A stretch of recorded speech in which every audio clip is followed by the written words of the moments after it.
வணக்கம், வாழ்க வளமுடன். Welcome to Food Mom Kitchen. வாங்க, இன்றைக்கி முருங்கைக்கீரை பொடி செய்யலாம். முருங்கைக்கீரையை நிழலில் உலர்த்தி வச்சுருக்கேன், அலசி. அதான் நீங்கள் பார்க்குறீங்க. Hello friends, welcome to Food Mom Kitchen. வாங்க, உங்கள் எல்லாருக்கும் தெரியாது ஒன்றும் இல்லை. முருங்கைக்கீரையில் அவ்வளோ பெனிஃபிட்ஸ் இருக்குதுன்னு உங்களுக்கு எல்லாருக்குமே தெரியும். இப்போ நிறைய முருங்கைக்கீரை நம்ம யூஸ் பண்ண ஆரம்பிச்சிட்டோம். முதல்லாம் கூட்டு மட்டும்தான் வச்சு சாப்பிடுவோம். இப்போ துவையல், பொடி எல்லாமே செஞ்சு சாப்பிட, சூப்பு எல்லாம் செஞ்சு சாப்பிட ஆரம்பிச்சிட்டோம். ஃபாரினுக்கும் நிறைய எக்ஸ்போர்ட் ஆகுது. இப்போ நம்ம எங்களுக்கு இதில் ஒரு 4 கைப்பிடி காய வச்சு 4 கைப்பிடி முருங்கைக்கீரை எடுத்திருக்கேன். நல்லா சலசலன்னு சத்தம் கேட்குது பாருங்கள். நிழல்லே உலர்த்திட்டு அலசிட்டு ஒரு துணி போட்டு ஃபேன் போட்டு ஃபுல்லாக காய வச்சுருந்தேன். இப்போ கொஞ்ச நேரம் வெயில்லையும் லைட்டாக காய வச்சுருந்தேன்.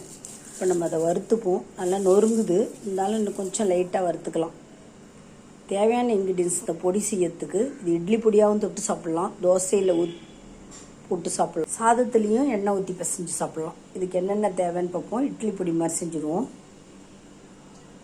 ஒரு கைப்பிடி உளுத்தம்பருப்பு, ஒரு கைப்பிடி தனியா, ஒரு கைப்பிடி கடலைப்பருப்பு, ஒரு கைப்பிடி துவரம்பருப்பு, 1 ஸ்பூன் ஜீரகம், 1 ஸ்பூன் மிளகு, ஒரு 8 காஞ்ச மிளகாய், ஒரு பெரிய கைப்பிடி காய வச்ச கருவேப்பிலை, ஒரு கைப்பிடி பொட்டுக்கடலை. இவ்வளோதான் இது தேவையானது. அப்புறம் இன்னும் பார்த்தீங்கன்னா பெருங்காயம் ஆட் பண்ணணும். 1 ஸ்பூன் பெருங்காயம் ஆட் பண்ணிக்கலாம். தேவையான அளவு உப்பு ஆட் பண்ணிக்கலாம். அவ்வளோதாங்க இதுக்கு தேவையான இன்க்ரீடியன்ஸ். இது எல்லாத்தையும் ஒன்று ஒன்றா வறுத்துட்டு பார்க்கலாம். நம்ம ஸ்டவ் ஆன் பண்ணி கடாயை வச்சுட்டோம். இதில் ஆயில் போட்டு வறுத்தோம்னா கொஞ்சம் ரொம்ப நாளைக்கு வச்சுக்க முடியாது, ஒரு சீண்ட ஸ்மெல் வரும்னு சொல்லுவாங்க. அதனால் ஆயில் இல்லாமல் ட்ரையாகவே வறுத்துக்கலாம். நம்ம ஃபஸ்ட்டு காஞ்ச மிளகாய் வறுத்துப்போம் நல்லா.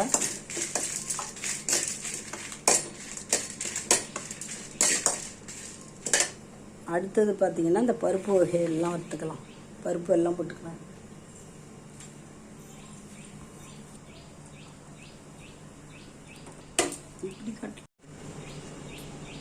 இப்போ பார்த்தீங்கன்னா இதில் கடலைப்பருப்பு, தனியா, துவரம்பருப்பு, உளுத்தம்பருப்பு எல்லாமே இதில் போட்டுட்டோம். இதெல்லாம் கொஞ்சம் வறுபடட்டும்.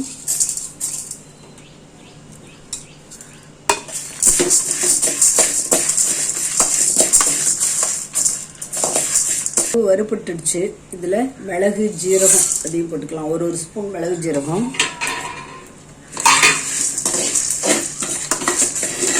இந்த ஹீட்லேயே இதையும் போட்டு வச்சுக்கலாம். ஸ்லோ ஃபயரில் வச்சுக்கலாம். ரொம்ப ஹீட் ஆனால் தீஞ்சு போயிடும் பாருங்கள், அதனால் ஸ்லோ ஃபயரில் வச்சுக்கலாம். கருவேப்பிலை, பொடி கருவேப்பிலை நல்லா காஞ்சிருக்கு, இருந்தாலும் ஒரு சூட்டில் ஒரு வறுவறுத்துக்கலாம். பொட்டுக்கடலை ஒரு கைப்பிடி,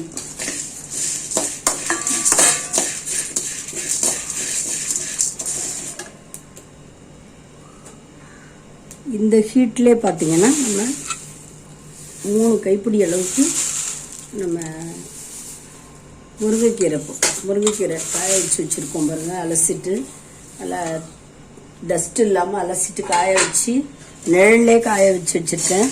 இதுலேயும் நம்ம ஹீட்டில் ஒரு தடவை வறுத்துப்போம். நொறுங்குற அளவுக்கு நல்ல ஈரப்பசம் இல்லாமல், ஈரப்பதம் இருக்கக்கூடாது, கெட்டு போய்டும்ல. அதனால் நல்லா கொஞ்சம் லைட்டாக வறுத்துப்போம் இந்த ஹீட்டில். இல்லை தேவையான அளவு கல் உப்பு, இதிலே ஹீட்லேயே கல் உப்பு போட்டுப்போம். இதில் குட்டி ஸ்பூனு, இதெல்லாம் 2.5 போட்டிருக்கேன் நான்.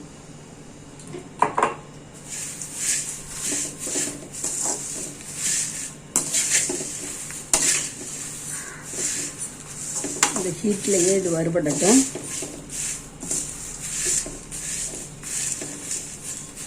இது இந்த ஹீட்லேயே பெருங்காயமும் ஒரு 1/2 ஸ்பூன் அளவு போட்டிருக்கோம். இன்னும் கொஞ்சம் போட்டுக்கலாம். இன்னும் ஒரு 1/4 ஸ்பூன் அளவுக்கு பெருங்காயம். அவ்வளோதான். இந்த ஹீட்லேயே அப்படியே இருக்கட்டும். ஆறினோன்னா நம்ம பொடி அரைச்சிடலாம். இது தோசைக்கு சைடிஷாக தொட்டுட்டு சாப்பிட்லாம். தோசை மாவில் மேலே தூவி ஸ்ப்ரெட் பண்ணி சாப்பிட்லாம். சப்பாத்தி மாவில் பிசைஞ்சு சாப்பிட்லாம். சூப் மாதிரி பார்த்தீங்கன்னா 1 ஸ்பூன் போட்டு கொதிக்கிற வெந்நீரில் உப்பு எதுவுமே போட தேவையில்லை. வெந்நீரில் போட்டு அப்படியே ஒரு டம்ளர், காலையில் ஒரு டம்ளர், சாயந்தரம் ஒரு டம்ளர் டீ மாதிரி. டீ குடிக்காமல் இதை குடிச்சிடலாம். ரொம்ப ஹெல்த்திங்க. இந்த ஹீட்லேயே இது நல்லா வறுபடட்டும். அப்படி பவுட்ரு பண்ணிடலாம், ஆஃப் பண்ணிடலாம். நம்ம இந்த ஹீட்லேயே கொஞ்சம் நல்லா முருவலாக வறுபடட்டும். தட்டி விடுவோம். ஆறணுன்னா அரைச்சிட்டு பார்க்கலாம். இப்போ எல்லாம் வறுத்தாச்சு. நம்ம இதெல்லாம் ஆறினோன்னா கொஞ்சம் சூடாக இருக்குது. மிக்சியில் சூடோடு போட முடியாது இல்லைங்களா? அதனால் கொஞ்சம் ஆறினோன்னா பவுட்ரு பண்ணிவிட்டு நம்ம பார்க்கலாம். மிக்சிலே போட்டு வச்சுருக்கேன். கொஞ்சம் ஆறட்டுங்க. ஆறினோன்னு பவுட்ரு பண்ணிவிட்டு முருங்கை பொடி பார்க்கலாமா? ரொம்ப ரிச் அயன் இருக்குதுல. இது நரம்பு தளர்ச்சியை போக்கும். முருங்கைக்கீரையில் இல்லாத சத்தே இல்லை. இதில் கருவேப்பிலையும் நான் ஆட் பண்ணியிருக்கேன். ரெண்டுமே அயன் நிறைஞ்சது. அனிமிக்காக இருக்கிறவங்களாம் இல்லை ஒரு ஸ்பூன் போட்டு காலையில் ஒரு டம்ளர், சாயந்தரம் ஒரு டம்ளர் குடிக்கலாம்.